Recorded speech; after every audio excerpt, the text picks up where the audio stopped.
Welcome back to Northwest City Politics in the Know with Juanita. We're glad that you're joining us for our show again this week.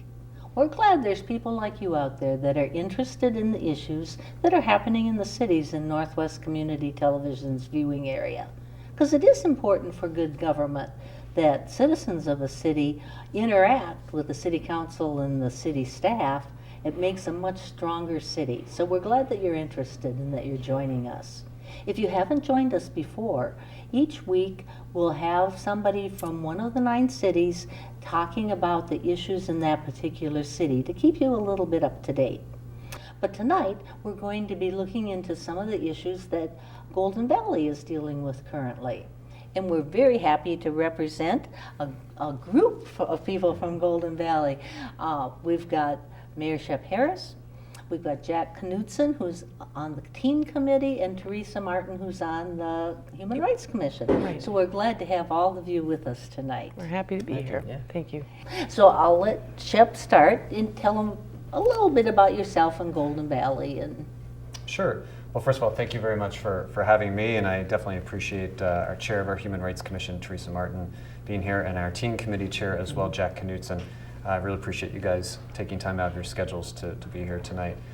So I'm Shep Harris, I'm mayor of Golden Valley, and I've been in office for 3 years now. right. And I've been enjoying just about every moment of it. We've got a fantastic community. I always talk about, we've got a great location in the West Metro area. We've got, low crime rates. We've got well-educated population, so I'm thrilled and honored to be doing it. I've been living in the community with my wife and my 3 kids since 2004. So we've already surpassed our 10-year anniversary, and I guess we'll probably be here for at least another 10, if not another 20. Who knows? So, but that's my story, and I'm going to stick to it. Okay. Well, and then we're always asking those of you out there to get more involved in your city. So we've got 2 people tonight that are examples, and I'm going to ask them both to, I'll start with Jack Knudson and have him tell a little bit about his time in Golden Valley, but also why you decided to get involved in the Teen Committee. Yeah, I'm a junior at Cooper High School. My name is Jack Knudson. I got involved in the Teen Committee mostly because of people I knew. Andrew Ervig, the original creator from Armstrong, he told me a lot about it, and it just sounded like such an interesting thing to join. I've always loved small local government, and I've lived in Golden Valley all my life, and it seemed like a perfect idea to join those. Oh, cool. And Teresa Martin, you fairly recently got involved in the Human Rights Commission.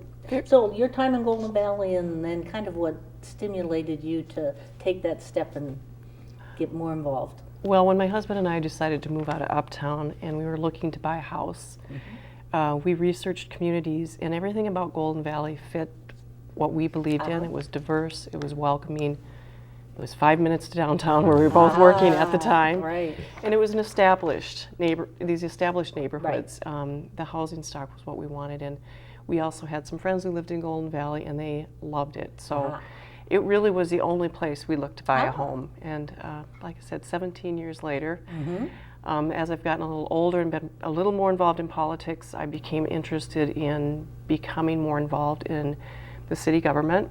And when the Children's Mental Health Facility was not built in Golden Valley, that's an important issue in my book. I started to go to the meetings, and I really enjoyed the group. I thought they were doing great things, and so then I applied to be on the commission.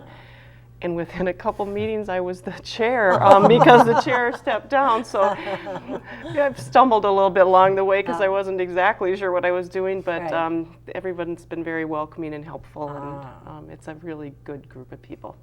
And I just, again, want to thank you guys for being so involved. I mean, as Juanita said, this is a volunteer opportunity. It's not, you guys don't do this full time. Yeah, and it's important.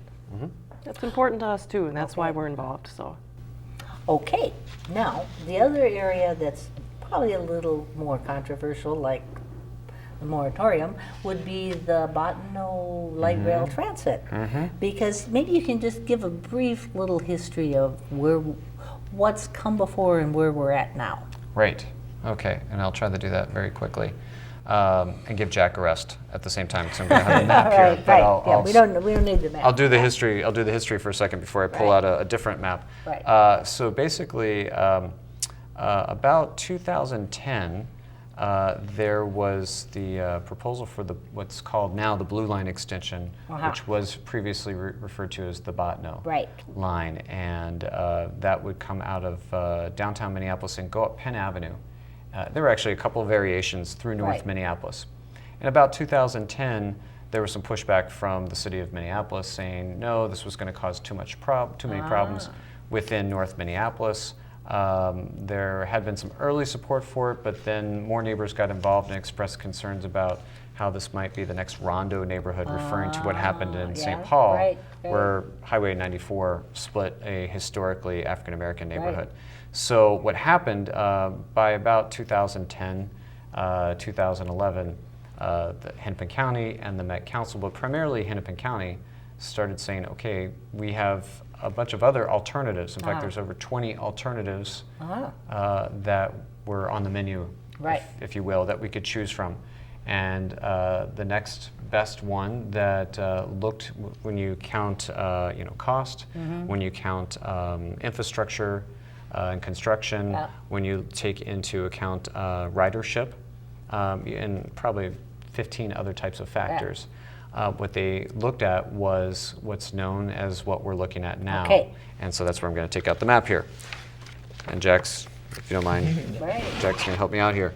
So, so this is what we're looking at right now.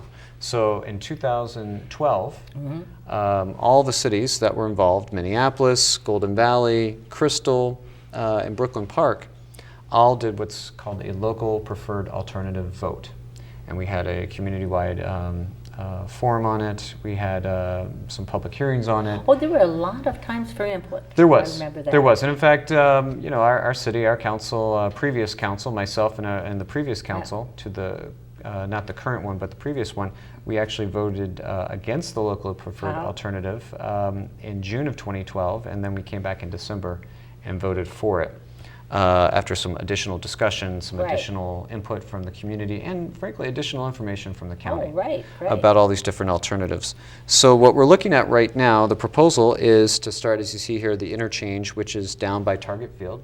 And there'll be a stop along Highway 55 at Van Wyck Boulevard and at Penn Avenue, and then it swings up what is the Burlington Northern Santa Fe Railroad line. That's already there. It's already there. So you already have 100 feet of right-of-way, basically 100 feet, that has already been, if you will. In fact, it was there before we all were here. That's what the railroads all like to say. Is like, hey, buddy, we were here first. You don't mess with the railroads. Right, don't mess with the railroads. Right, exactly. So, so the idea is the question, and where the controversy will be, at least when it comes to Golden Valley, is do we have a stop at Plymouth Avenue at Worth Park? Or do we have a stop at Golden Valley Road? It's interesting as the feedback that we're starting to get, it's very possible that you could have two stations. What it'll come down to, I think, is cost as well. So we will have to figure that out. And so that's where we really are right now in the process, is trying to plan the stations. What will the stations look like? What will happen around the stations? Will there be increased housing? What kind of planning do we need to do along Golden Valley Road? I think the conventional wisdom is for Golden Valley Road as a station to work, there needs to be some parking.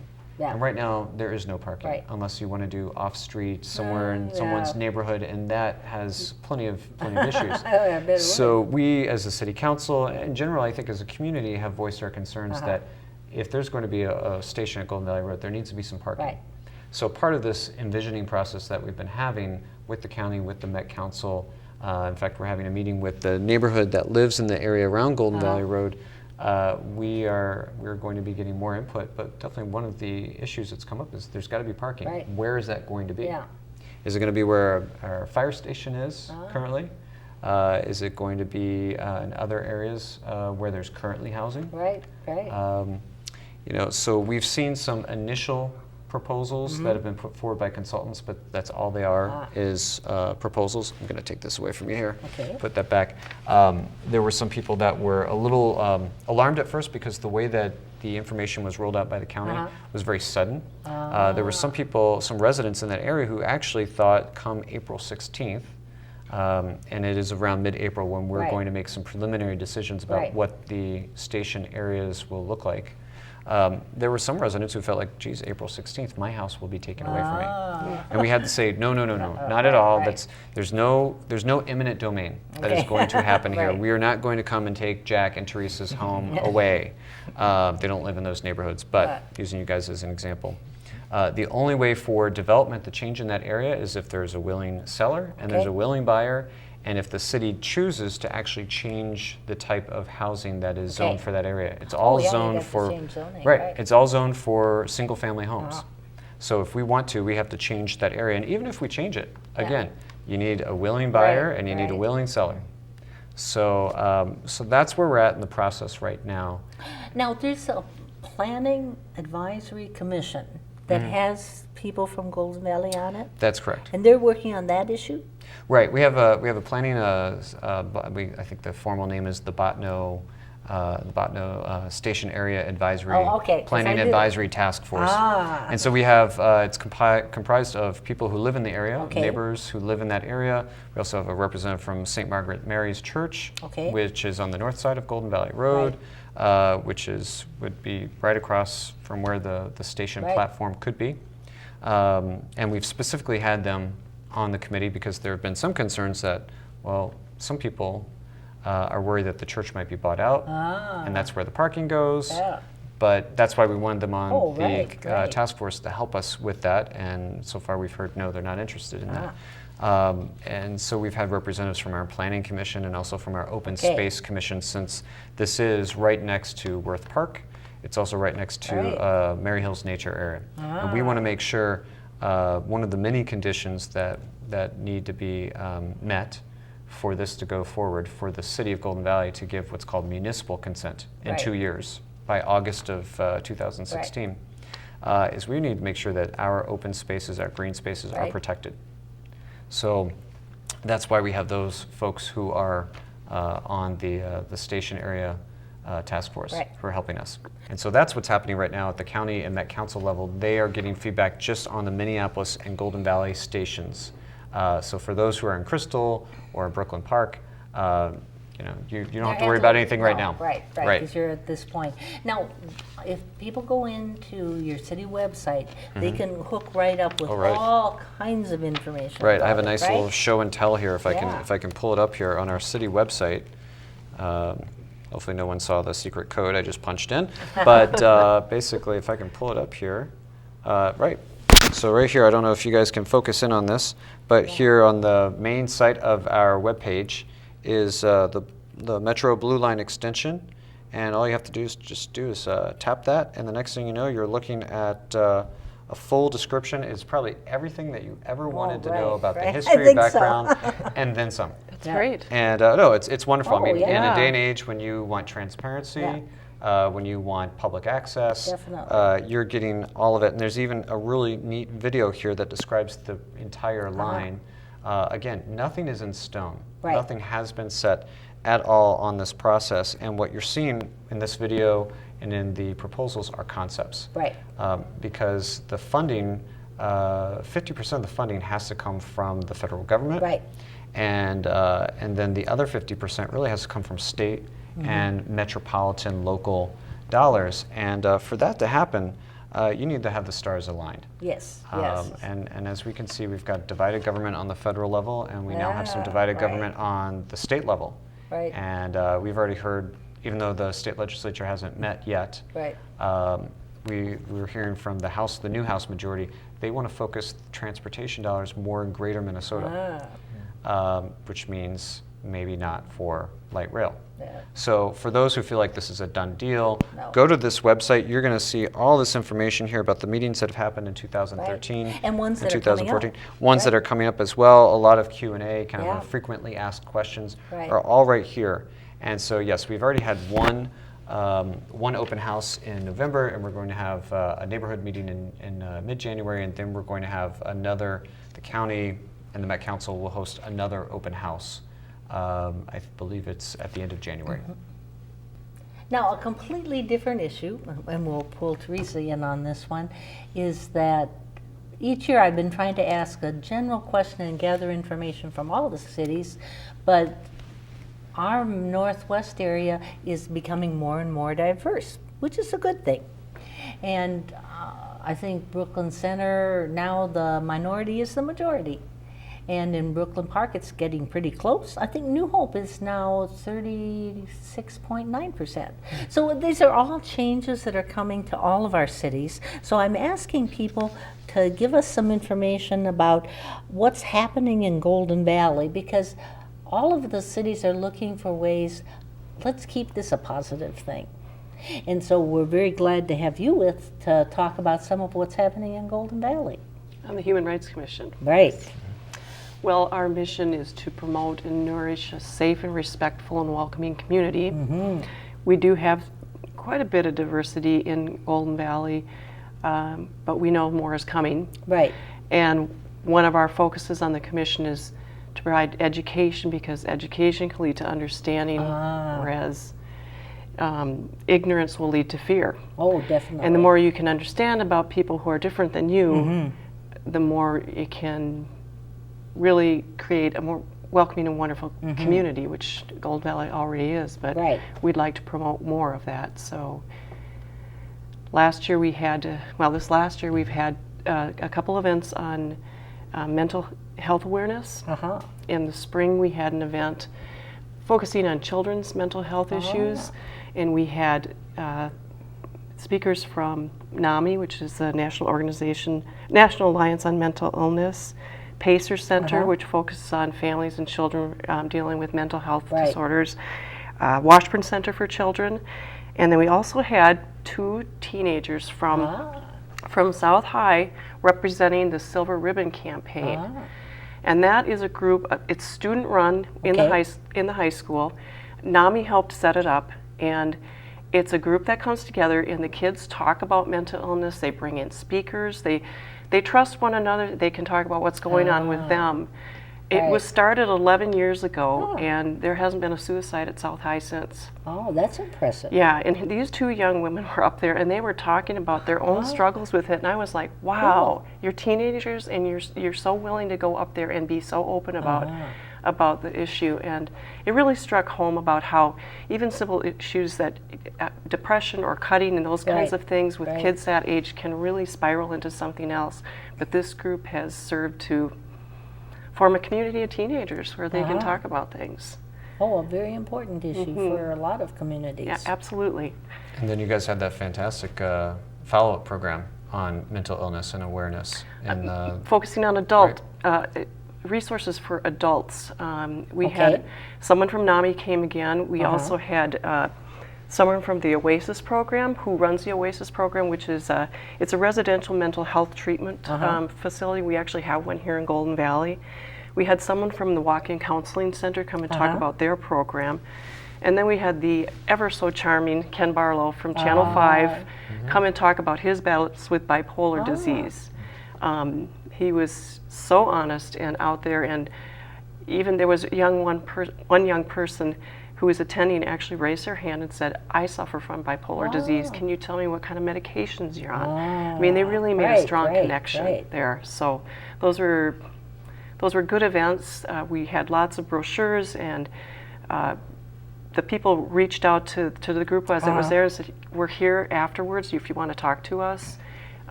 Lots of the resources were put into this. We had a little flyer for each of them, so people knew where to get a hold of these folks if they wanted to find further information. Yeah. So that's what we did this year.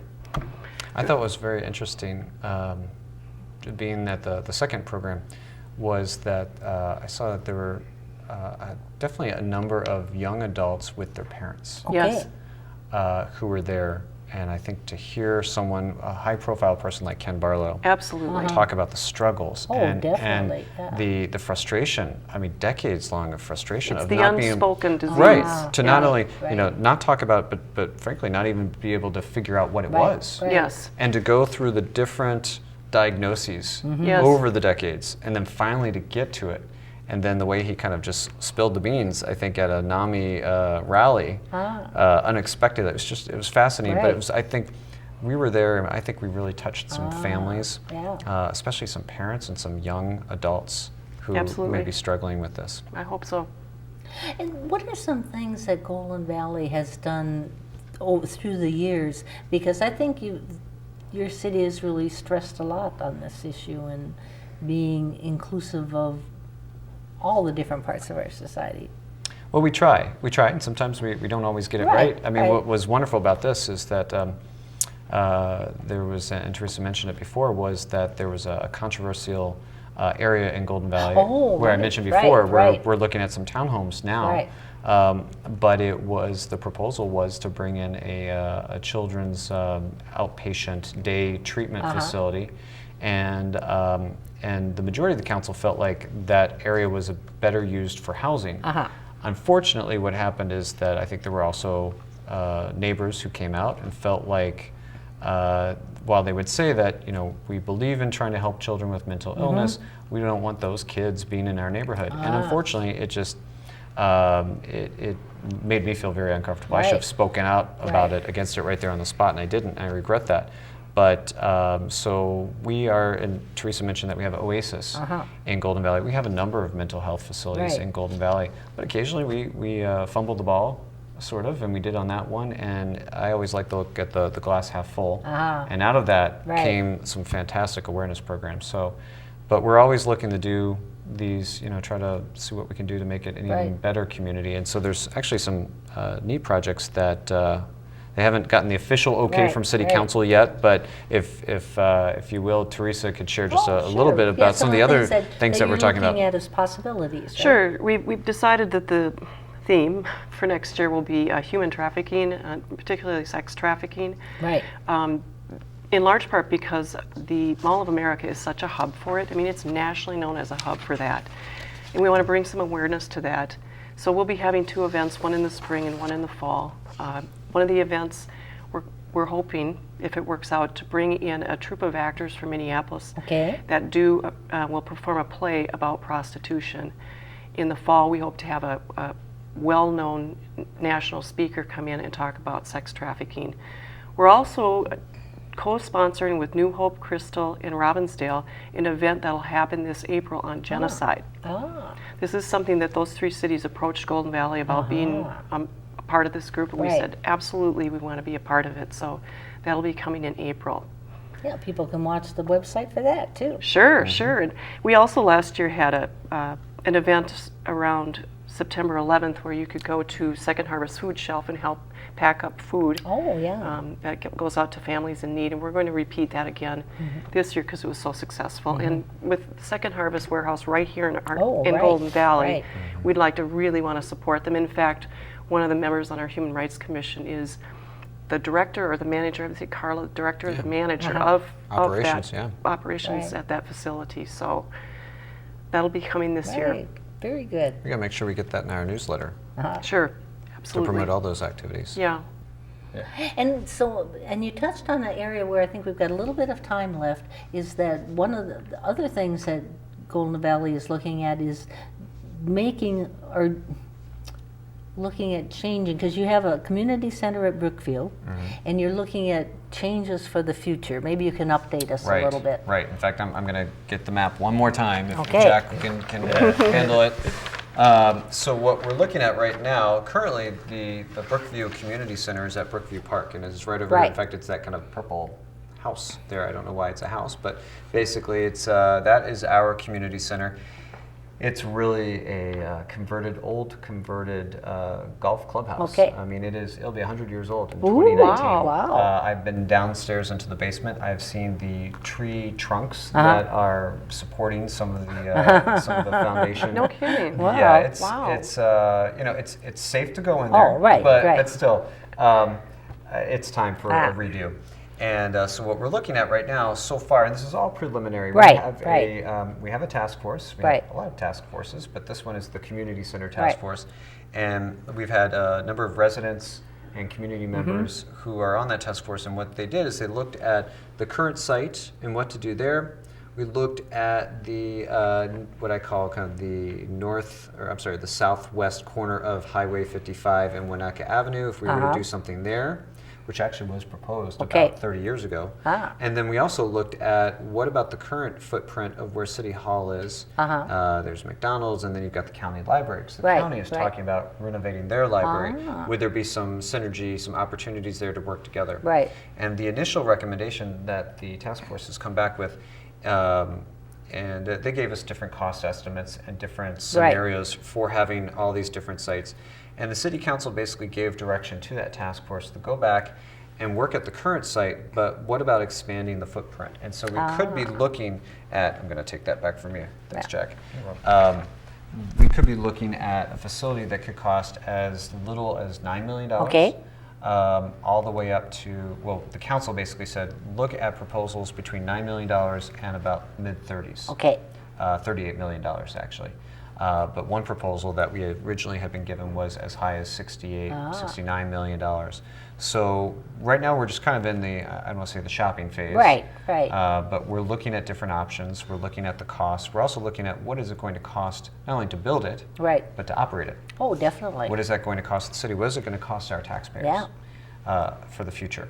So we're hoping to see, in fact, later this month, we're going to see some additional, we're going to get an update from the task force about the direction that we gave them. We'll find out if the teen center is in there or not, or if there's other areas. I mean, we're talking, last we heard it was, there's a potential for an indoor climbing facility for children, similar to what you have down in Edina, or possibly in Maple Grove or New Brighton.